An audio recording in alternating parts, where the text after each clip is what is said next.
Maybe don't know. This time, this time, this time, this time, this time to build. This time to build. This time to build. This time to build. This time to build. This time to build. This time power. This time to build power. This time to build power. This time to build power. You didn't punt. This essay doesn't exactly fit this book. On its surface, it's a simple lesson in semantics. I already told Brendan that he had everything that needed illustrating, and my project manager, Brittany, is going to tell me that it just won't fit into the flow of things. She didn't, by the way. I don't care. I have to say it, and I think it goes deeper than semantics. Sure, maybe you had the crux dialed in. It felt really good in isolation, and then you fell there. I'm not sure if you're aware, but that's where you're supposed to fall. It's why we call it the crux, the hard part. That's the point. You didn't punt. We came up with the term red point crux because it's another form of crux, a hard section when it's encountered starting from the ground, on red point. That's where you fell? I'm sure it is. That's the point. You didn't punt. Okay. Maybe some of you actually don't know what the word means, or maybe you really do care about semantics. For you, we'll take a look at the word punt as climbers have adopted it. Verb, punt. Third person present, punts. Past tense, punted. Past participle, punted. Gerund or present participle, punting. In American football, kick the ball after it's dropped from the hands and before it reaches the ground. He used to be able to punt a football farther than anyone. Of an offensive team, turn possession over to the defensive team by punting the ball after failing to make a first down. The Raiders could get nowhere with their possession and had to punt. Notice the last usage here. Turn possession over to the defensive team. When you're on a red point attempt, you are the offense. The route is the defense. You don't get to where you need to be, so you're forced to turn the ball over, to punt. But it's not that simple. If you make the same mistake 2 or 3 times, you punted. If you get to the easy section that you rehearsed over and over and you fell because you got excited and went to the wrong hold, you punted. But some falls, some failures, aren't punts. They're necessary. Red pointing is a process. It's an ultimate success built on the backs of many failures. Oftentimes those failures are exactly where we're supposed to be. So you climbed through the crux, which you worked at length, and then wasted energy through the next sequential section, only to fall at the red point crux. Yeah, that's exactly where you're supposed to be. You got your first down. You moved the ball. You learned something. Now you get to try again. You didn't punt.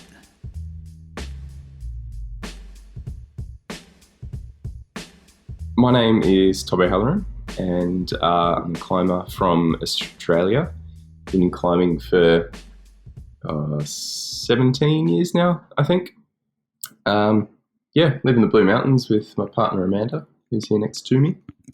You're pretty quickly, Tom, gonna have to put Olympic athlete on your resume all the time. I wondered if he was going to say it, and I figured if he didn't say it, I was going to have to say it for him. It just seems awkward to say. Well, I'm saying it for you then.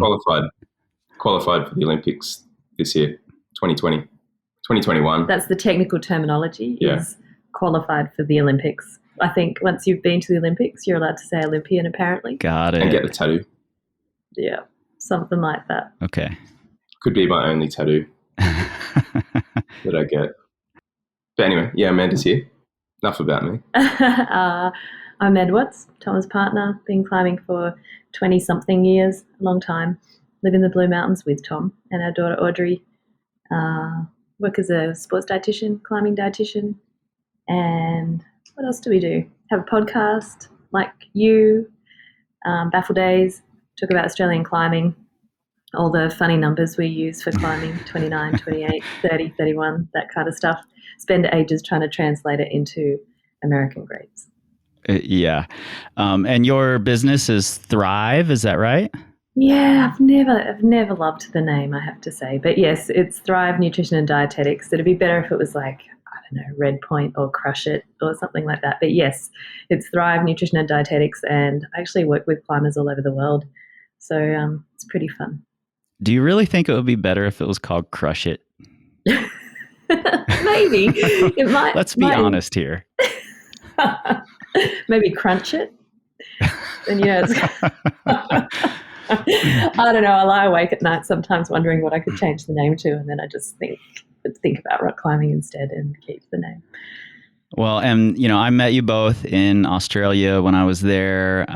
Spent some evenings at your house, hanging out with you and a lot of the rest of the community there. And I said it while I was there, but I'll say it again. I so appreciate the hospitality that you all showed, as well as the community that you're a part of there. It's exciting to be able to travel all the way around the world and immediately feel like you're part of a little crew. So thanks for that. It was pretty cool. We'll have to make you some more I think we made you Australian Mexican. Mm-hmm.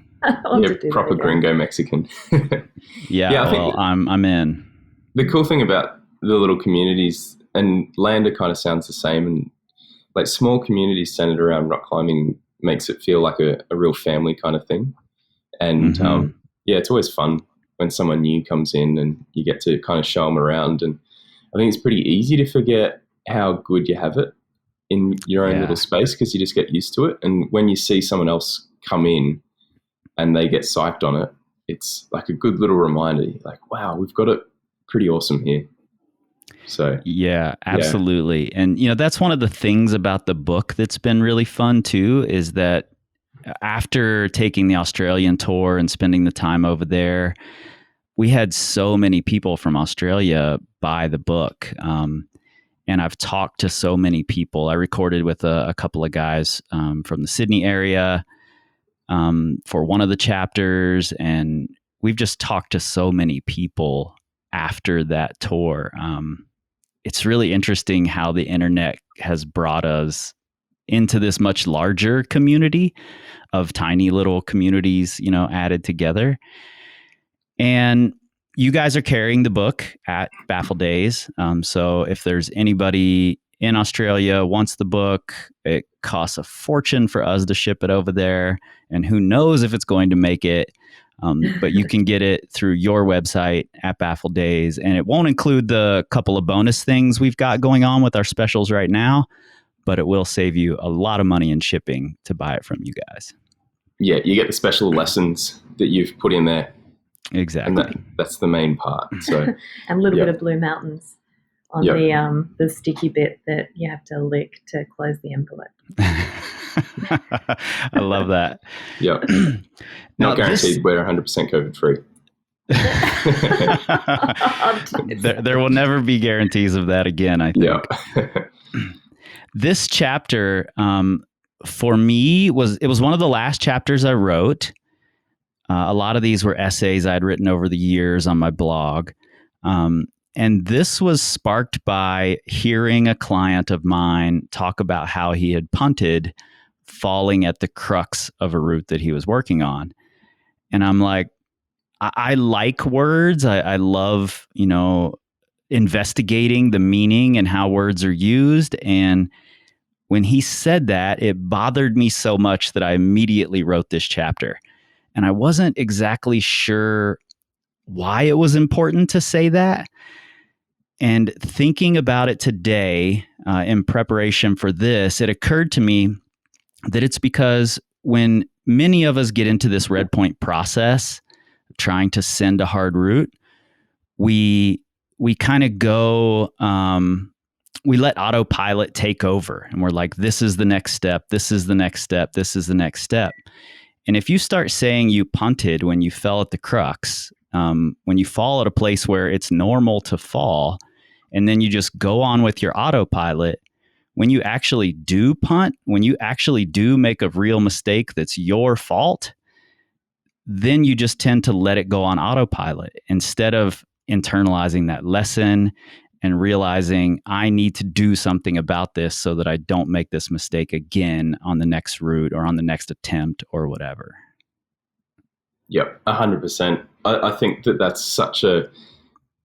I enjoy that kind of investigation of words as well, and that psychology around climbing. Mm-hmm. And I think that so many people are, I don't know, for want of a better word, sort of lazy or I can't think of what it is, but just not as deliberate, I guess, with their words and meanings. And I think that subtly kind of comes into your mind. And as you say, you end up getting on autopilot and putting bad practices into your climbing. And I've always thought that every single climb that you get on is a learning opportunity. And if you're open to it, there's the lessons to be learnt. And especially on red points and on sites and that sort of thing, when the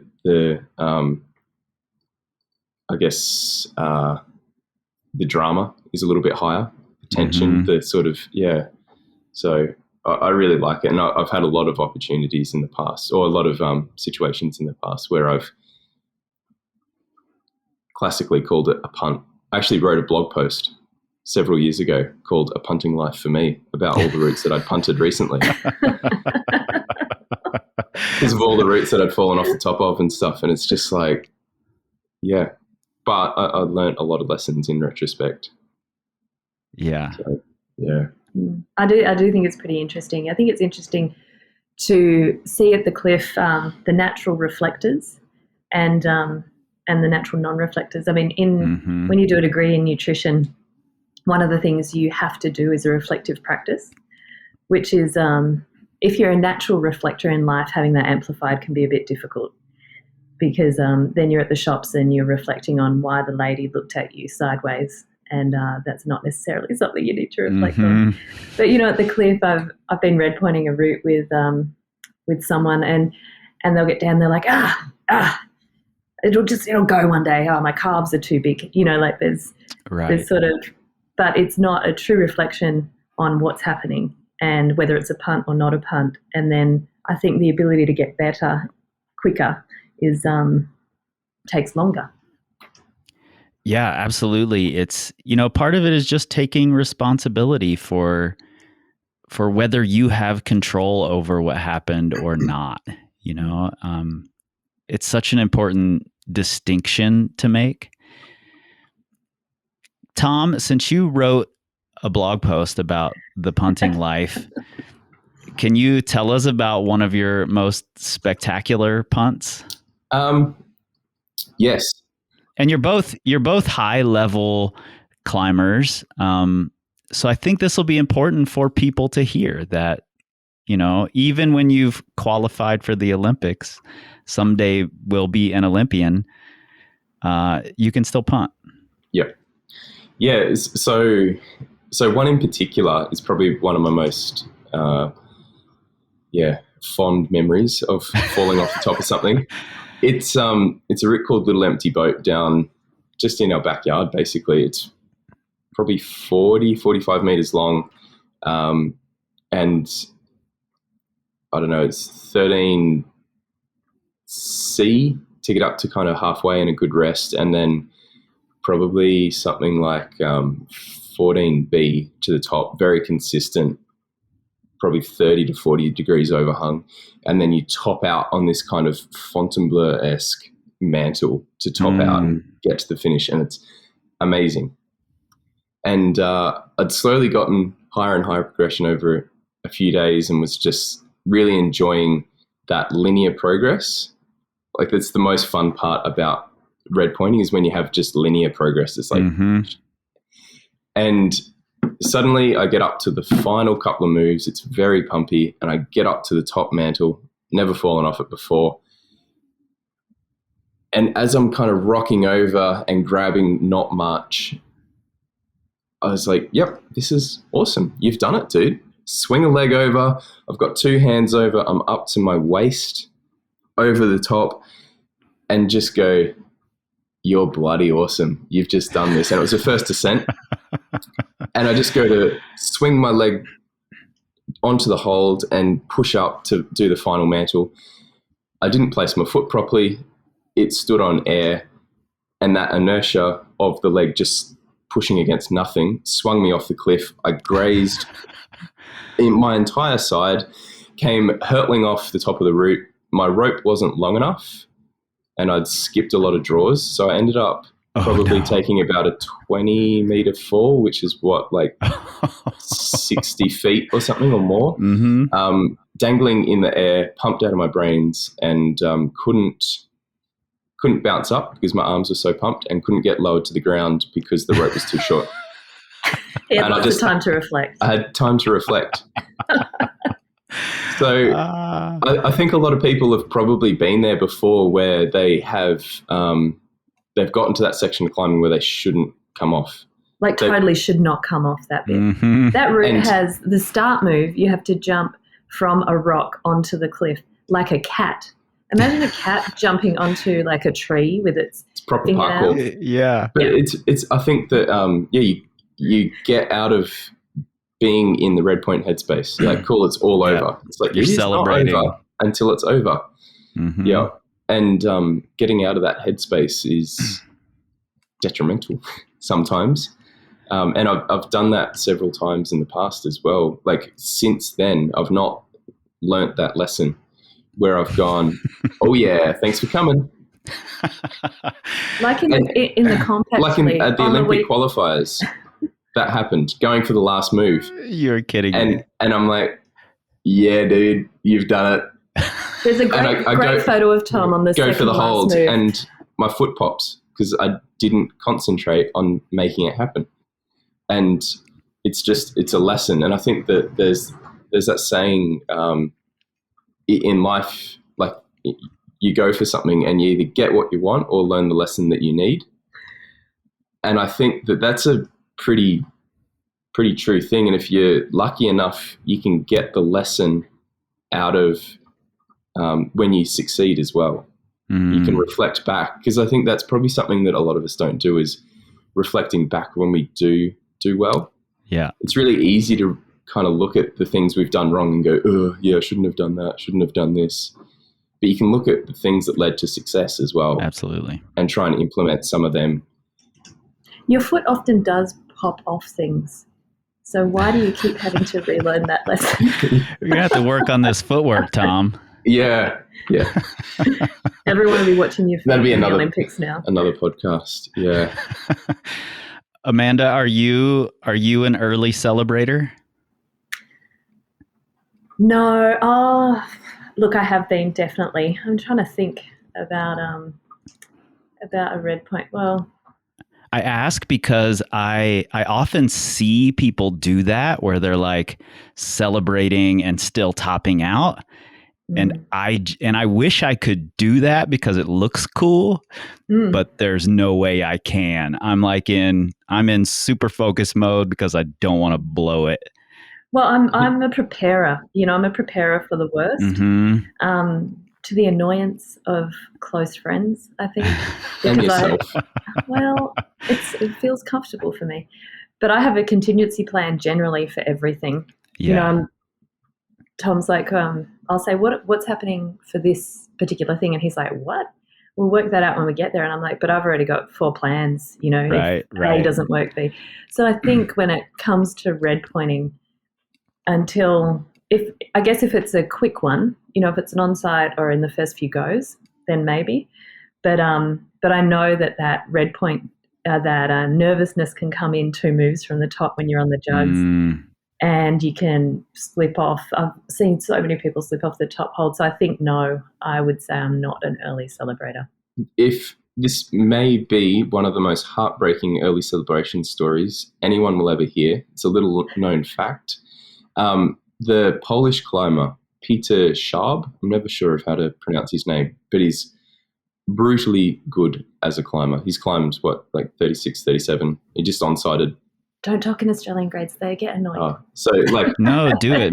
Make the US climbers do the conversion. So he's climbed 9A plus and 9B, 15 whatever in your speak. He was trying biography at Sayus, got to the victory jug.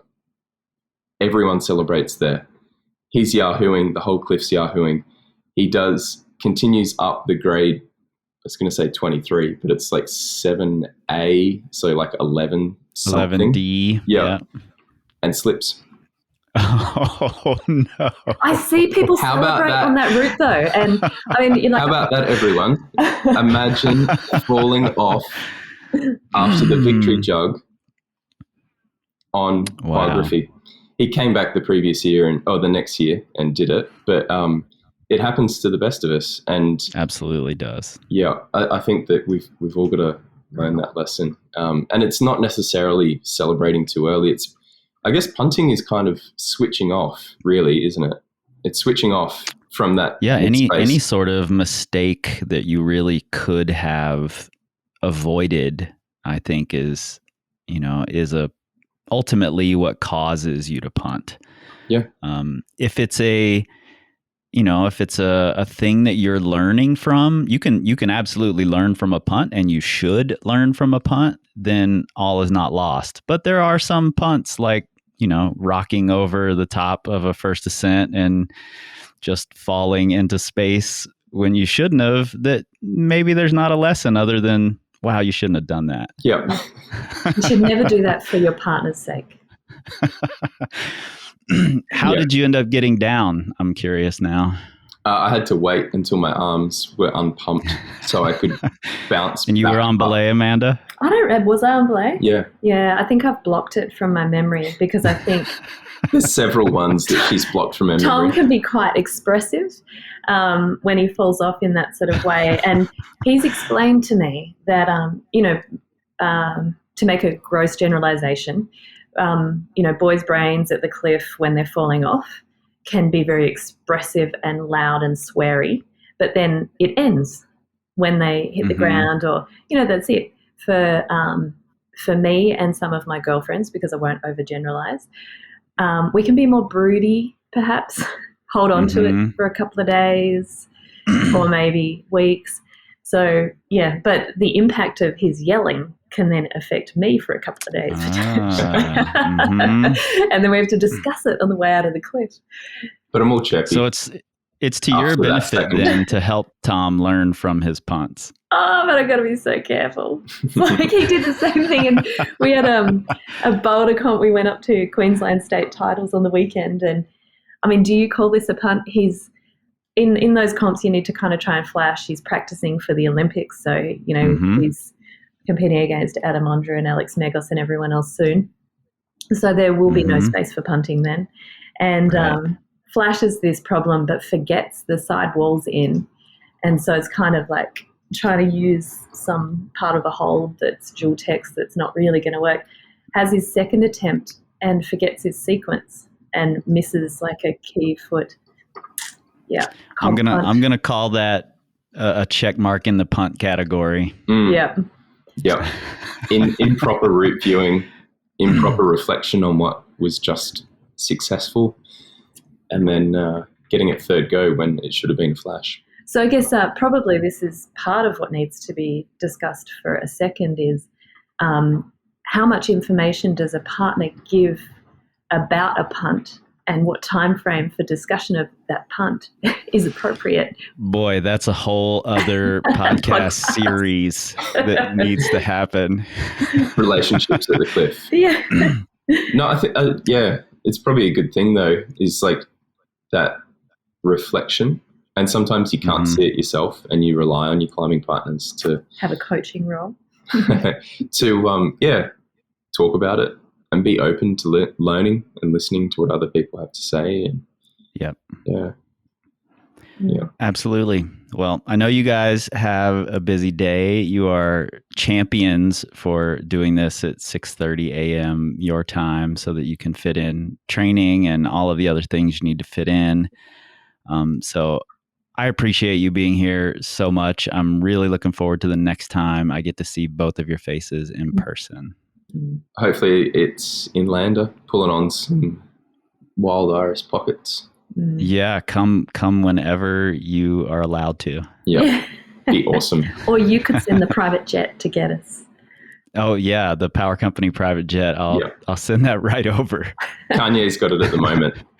And if anybody out there is in Australia, wants the book, baffleddays.au, is that right? .com.au. It is .com.au. Okay. Yep. We've got them in stock, and you won't need to pay international shipping. It's only a few bucks to send it around the country. So, yeah, awesome. It'll be packaged by an Olympian. Yeah. Extra bonus. Yep. We don't offer that here in the US. Sorry. Maybe some of the people in the US will want one of ours then. Yeah, it's certainly possible. Yeah. Sounds good. All right. Thank you both. Thanks, Chris. Really appreciate it, mate. Talk to you soon.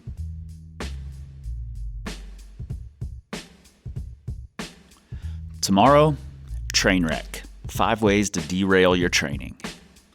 We don't tweet. We scream like eagles. This time, to build power. This time to build power. This time to build power. This time to build power. This time to build power. This time to build power. This time to build power. This time to build.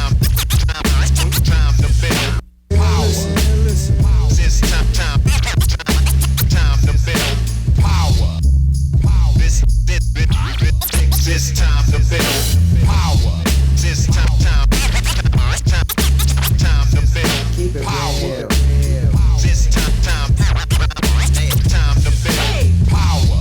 This time to build. This time to build. This time to build. This time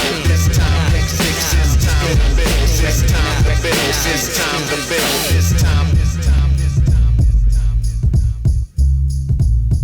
'Cause Jah is the sinister character.